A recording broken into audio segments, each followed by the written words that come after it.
오늘 말씀은 마태복음 5장 43절에서 48절입니다.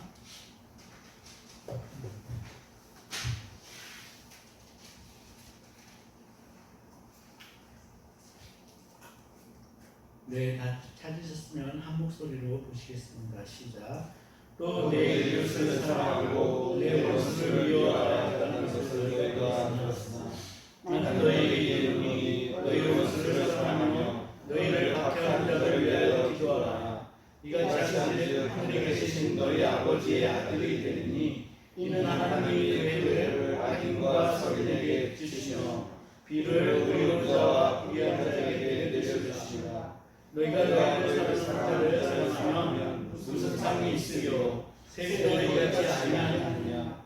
또 너희가 너희 은혜에만 물러나면 남보다 더한 것이 무엇이냐. 이방인들도 너희같이 아니하느냐. 그러므로 하늘에 계신 너희 아버지의 운전하신 것 같이 너희도 운전하라. 아멘. 앉으시겠습니다. 지난주 수요일 저녁 모처럼 여유로운 시간이 돼서 동네 한 바퀴를 걷기로 하고 집을 나섰습니다. 그런데 나서기 무섭게 외로움이 막 느껴지더라고요. 그럴 때 좋은 방법이 친한 동기들한테 전화를 해서 같이 이렇게 수다를 떠는 겁니다. 그렇죠? 그런데 마땅히 전화할 누군가가 떠오르질 않았어요. 왜냐니까 수요일 저녁이다 보니까 거의 예배를 하지 않을까라는 생각이 들었어요. 그때 성령께서 저한테 말씀하시는 것 같았습니다. 너 뭐하고 있니?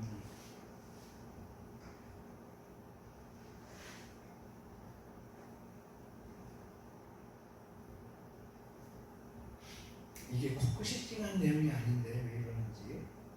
저는 주일 설교를 그 하나 준비하는 것만으로 벅차고 이거 하나 진행해 나가는 것만으로 참 잘하고 있다라는 다른 그런 생각이 있었습니다. 그런데 저 자신은 삶으로 예배를 하라고 말하면서도 살면서 예배는 그냥 하나님께 넋두리만 늘어놓고 불평 불만만 말씀드리는 게 전부인 것입니다. 수요 예배도 금요 예배도 없습니다. 전도도 상황상 뒤로 밀어놓고 하나님도 이해하실 거야 라는 막연한 믿음으로 나태하게 살고 있습니다. 어떻게 하면 좋은지 솔직히 잘 모르겠습니다. 교회의 부흥을 위해서는 하나님이 보내주시는 순종하는 바보같이 순종하는 사람들로 교회가 채워지길 바라보지만 그게 사실 성경적인 것인지도 잘 모르겠습니다. 제가 한 가지 분명하게 아는 것은 이 교회의 주인은 예수 그리스도시라는 사실입니다. 예수 그리스도는 예나 지금이나 변함없이 우리 믿는 자들에게 천국이라는 보화, 예수 그리스도 그 보화를 우리에게 주시고 싶어 하십니다. 그 첫 번째 말씀이 산상수훈이고 이 산상수훈은 우리의 순종을 통해 하나님의 온전하심까지 우리를 끌어올려주시겠다는 그러한 말씀이십니다. 이 산상수훈을 다른 말로 하면 제자도라고 할 수 있습니다. 제자들이 어떻게 살아야 될지 그것에 대해서 말씀하시고 계시다는 것입니다. 예수님을 믿는다고 하는 제자들은 이 산상수훈에 예수님이 말씀하신 대로만 살면 모든 게 다 행복하게 끝날 텐데 그러나 이 말씀이 너무나 평범하게 들려지는 말씀으로 그렇게 다가올 때가 너무 많이 있습니다. 그런데 사실 이 말씀을 면면히 따져보고 되짚어보면 결코 자연스럽게 자연인이 살아낼 수 없는 말씀인 것을 인정하게 됩니다. 인간 스스로는 율법의 정신까지 지켜낼 수 없다는 것을 발견하게 됩니다. 그럼 이 산상수훈을 듣는 자들은 두 부류로 나뉘게 될 것입니다. 한 부류는 무시하는 사람이 있을 겁니다. 도대체 이렇게까지는 내가 살아낼 수 없을 거야. 이렇게까지 살아내야 한다고 그냥 내가 지금까지 살아왔던 대로 자신은 하나님을 경외한다고 생각하겠죠. 이렇게 살면 될 거야 라고 이 산상수훈을 무시하는 그런 분들이 생겨날 겁니다. 또 한 부류는 완전히 좌절하는 사람입니다. 이 예수님의 말씀으로는 내가 내 힘으로는 살아낼 수 없어. 어떡하지? 나는 예수님의 제자가 될 수 없는 사람입니까? 하여서 완전한 좌절과 낭만 속에 빠져 있다가 결국 그가 붙잡게 될 것은 예수님의 옷자락일 것입니다. 그리고 예수 그리스도가 내 마음에 오시는 것을 거절하지 않고 간절히 오시라고 그렇게 초청하는 그런 분이 될 것입니다. 사실 말하기는 상상수훈을 들으면서 여러분은 완전한 절망 가운데 빠지시기를 제가 축복을 합니다. 그게 왜 축복일까요? 자신의 힘으로 할 수 없다고 고백하는 그 순간 주님이 움직이실 것이기 때문입니다. 네, 우리 힘으로는 할 수 없음을 고백해야 합니다. 그래야 성령께서 임재하시고 일하시기 시작하실 것입니다. 오늘 말씀 43절을 보면 내 이웃을 사랑하고 내 원수를 미워하라 하였다는 것을 너희가 들었으나라고 주님이 말씀하십니다. 그러나 모세오경의 어느 곳을 찾아봐도요 네 이웃을 미워하라는 말씀이 나와 있지 않습니다. 이것은 그때 당시의 랍비들이 완전히 하나님의 율법을 날조하고 있었던 것입니다. 하나님의 율법엔 분명히 원수를 사랑하라고 하십니다.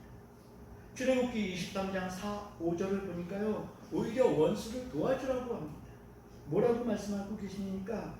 내가 만일 내 원수의 길 잃은 소나 나귀를 보거든 반드시 그 사람에게로 돌릴지며 내가 만일 너를 미워하는 자의 나귀가 짐을 싣고 엎드려짐을 보거든 그것을 버려두지 말고 그것을 도와 그 짐을 부릴지니라. 내 원수를 도와주라고 합니다. 또 잠언 24장 17절 18절은 이렇게 얘기합니다. 내 원수가 넘어질 때에 즐거워하지 말며 그가 엎드러질 때에 마음에 기뻐하지 말라. 여호와께서 이것을 보시고 기뻐하지 아니하사 그의 진노를 그에게서 옮기실까 두려우니라.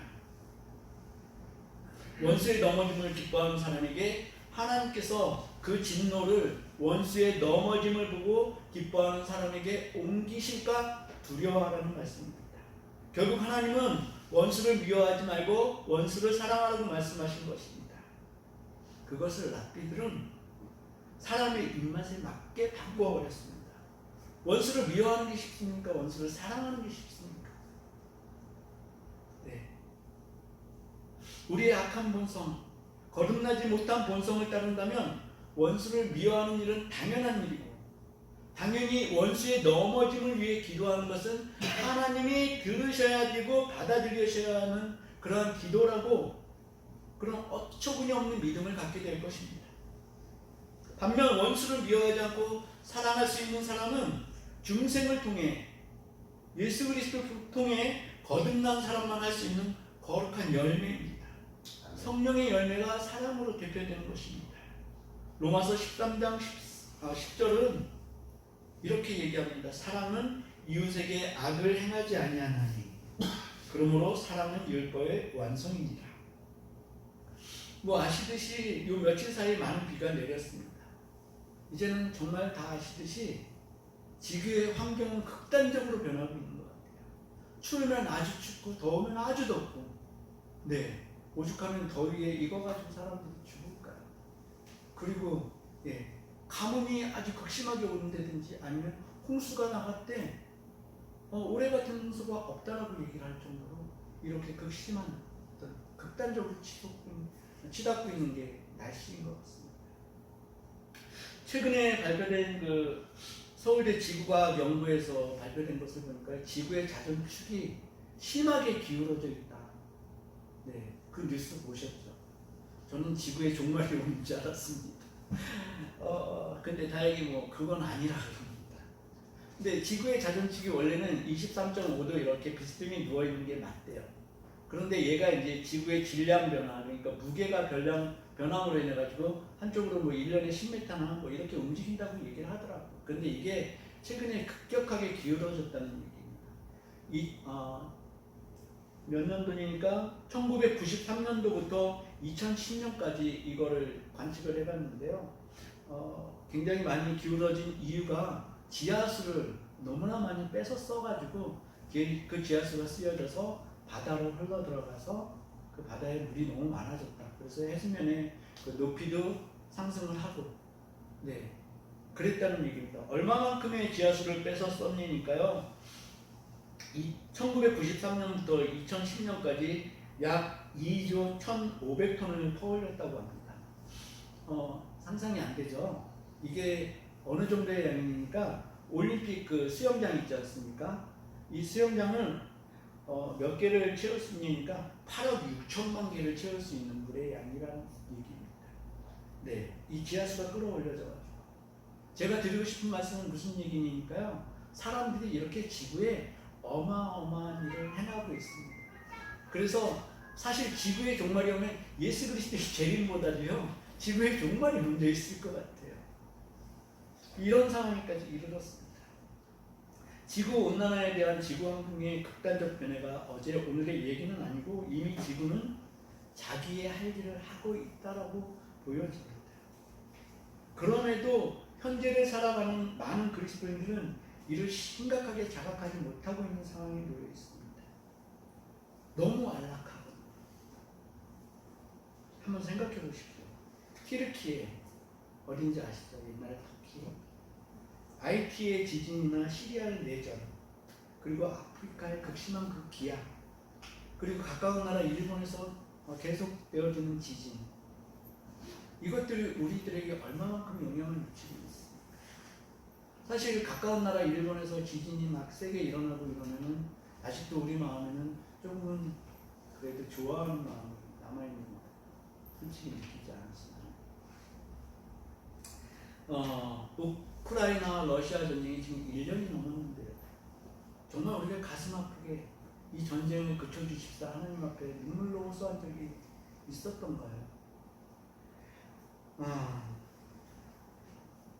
우리의 무정한 가슴은 우리가 진실한 그리스도의 제자가 아니라고 얘기하고 있는데 영적으로 민감하지 못한 우리는 이를 느끼지도 못한 채 살아가고 있습니다. 이 쏟아지는 비 때문에 간절히 기도해 보셨나요? 저는 어떻게까지 했냐니까요. 이 쏟아지는, 제가 워낙에 비를 좋아한다고 말씀드렸는데 이 쏟아지는 비를 구경하려고요. 그 탁자를 바깥에다 이렇게 내다놓고 아내하고 거기서 커피 내려가지고 커피 마시면서 비를 즐겼다니까요. 글쎄. 그런데 뉴스를 보니까요. 누군가 무너진 집 때문에 졸지에 거리에 나앉게 됐고, 네.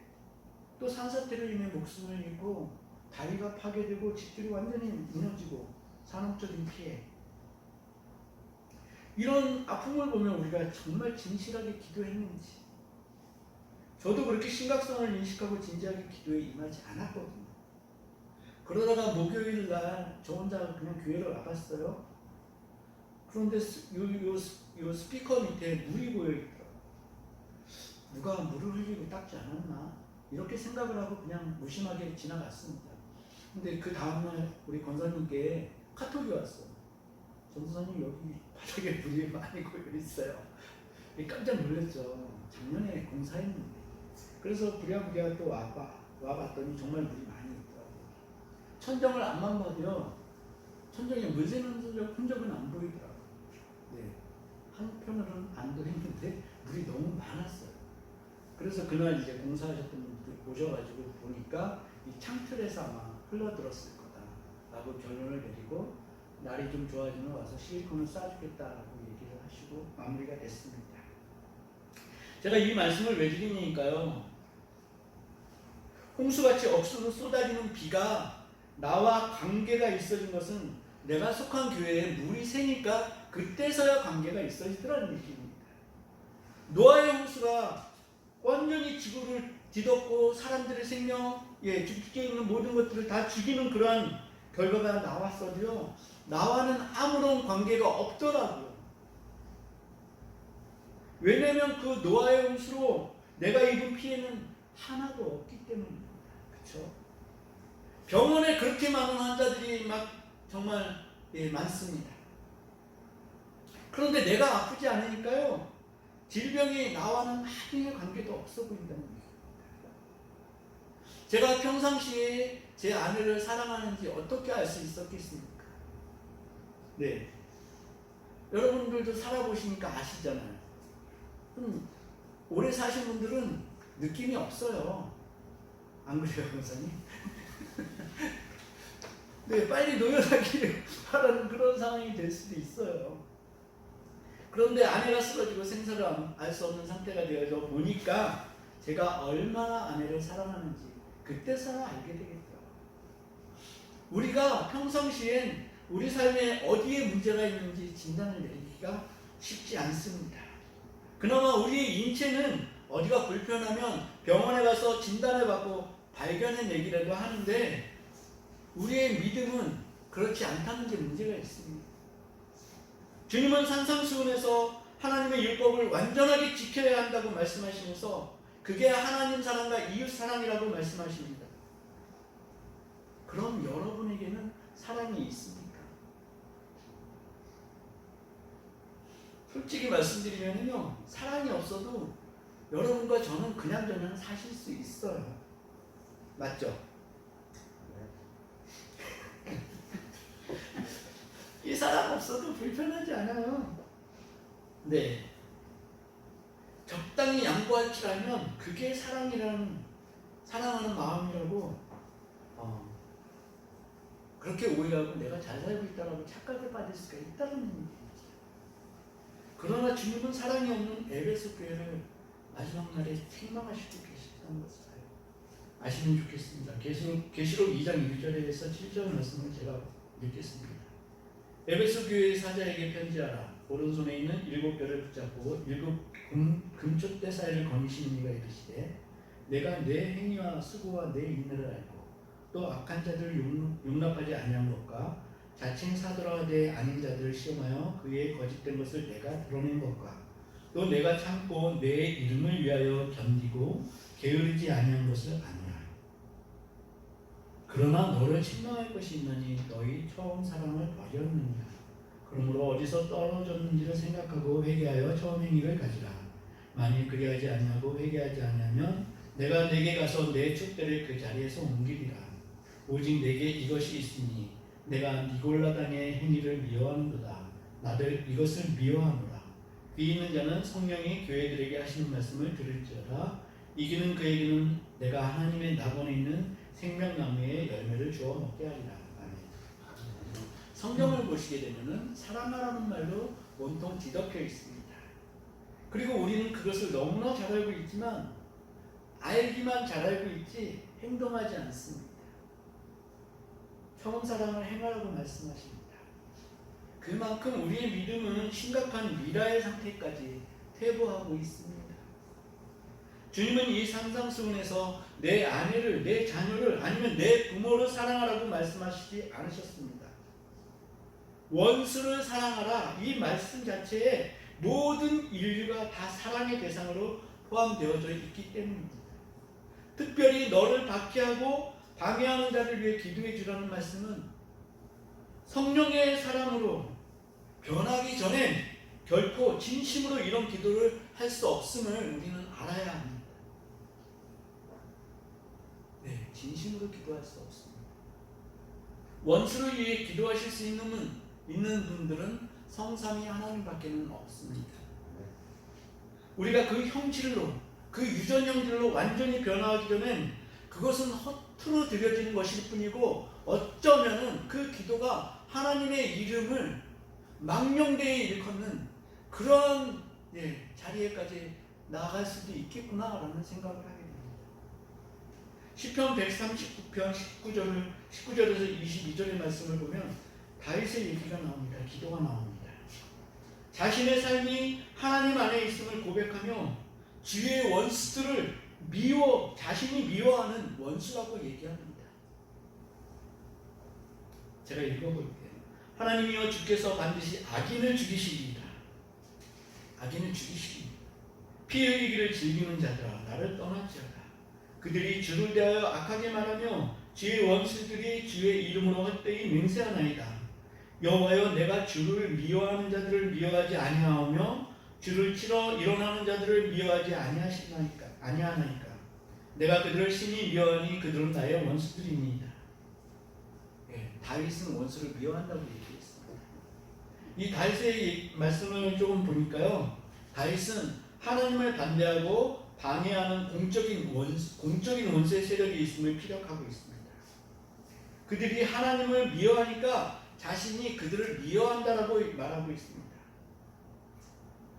네, 개인적인 어떤 악함이 아니라요, 공적인 악한 세력이 있다라는 얘기입니다. 그 공적인 악한 세력은 무엇일까요? 하나님이 창조하신 생명들을 가볍게 여겨 테러를 일삼는 자들, 또 평화를 위협하는 자들, 우상을 숭배토록 현혹하는 자들이 공적인 악의 세력입니다. 그런 자들의 행위는 분명히 하나님을 방해하고 박해하는 자이지만 예수 그리스도께서는 오늘 이렇게 말씀하십니다. 그런 자들조차도 사람 그 자체로는 미워하지 말라라는 그런 말씀입니다. 네, 공적인 세력은 미워하되 사람 그 자체는 미워하지 말라. 그래서 우리말에도 그런 말이 있더라고요. 그죠? 죄는 미워하되 사람은 미워하지 말라. 저는 그거 예전에 얘기 들었을 때요, 웃겼어요. 정말. 사람은, 죄를 저지르는 사람은 어떻게 미워하지 않을 수 있겠습니까? 그렇죠? 그런데 주님의 명령이더라고요. 저는 주님이 사랑하라고 하신 이 말씀을 이렇게 연결을 시켜주고 싶더라고요. 사도행전 1장 8절의 말씀과 연결을 시키고 싶었습니다. 오직 성령이 너희에게 임하시면 너희가 권능을 받고 예루살렘과 온 유대와 사마리아와 땅끝까지 이르러 내 증인이 되리라 하십니다. 이웃을 향한 가장 강력한 사랑은 그들이 하나님의 자녀가 되도록 하는 것입니다. 믿으시기 바랍니다. 예수 그리스도께서 이 땅에 오신 목적이 우리를 통해 달성되어야 하는 것입니다. 그런데 그것은 권능이 있어야만 가능한 것이라고 말씀하시고요, 성령이 임하시면 비로소 우리가 권능을 입게 된다고 말씀하시는 것입니다. 다니엘서 12장 3절은 이렇게 말씀하고 있습니다. 지혜 있는 자는 궁창의 빛과 같이 빛날 것이요 많은 사람을 옳은 대로 돌아오게 한 자는 별과 같이 영원토록 빛나리라. 아멘. 네, 전도에 대해서 계속 얘기를 하는 겁니다. 47절, 오늘 본문 말씀 47절을 보면요, 너희가 너희를 사랑하는 자만 사랑하는 것은 아무런 의미가 없다라고 말씀하십니다. 너희가 나의 제자이면 남들보다 더 큰 사랑을 해야만 한다고 말씀하시고 계십니다. 그리고 48절에 하나님의 온전하심이 너희가 이웃을 사랑하는 그 척도라고 말씀하시고 계신 것입니다. 예수님이 말씀하시는 사랑이 어디까지 닿아야 하는 거냐면 하나님이 사랑하시는 것 같이 사랑해야 그것이 사랑이라고 말씀하시고 계십니다. 그것을 마태복음 5장 20절 서기관과 바리새인들의 의보다 의로워야 함, 그것이 사랑이라고 다시 강조하시고 계시는 것입니다. 우리 믿는 사람들의 의는 하나님이 받으실 만큼 의로워져야 함을 말씀하시는데, 사실 우리가 성령을 더 입지 않으면은 이사야서 64장 6절에 이렇게 얘기를 합니다. 무릇 우리는 다 부정한 자 같아서 우리의 의는 다 더러운 옷 같으며 우리는 다 잎사귀같이 시들므로 우리의 죄악이 바람같이 우리를 몰아가나이다. 네, 우리 스스로는 더러운 옷 입은 것 같은 우리의 타락한 심령으로는 하나님과 일치할 수 있는 사랑에까지 자라날 수 없다라는 얘기입니다. 오직 성령의 터치하심으로 우리가 거듭남을 누리고 예수님의 사람으로 변화될 때 우리는 우리의 원수까지도 사랑하려는 예수 그리스도의 말씀을 삶으로 살아낼 수 있게 될 것입니다. 아멘. 우리 오늘 이렇게 기도했으면 좋겠습니다. 성령님, 우리가 온전한 하나님의 사랑으로 거듭나게 우리를 역사해 주옵소서. 산상수훈의 말씀을 삶으로 살아낼 수 있는 은혜를 누리게 하옵소서. 이렇게 기도했으면 좋겠습니다. 우리 주님 한번 부르시고 기도하시겠습니다. 주님!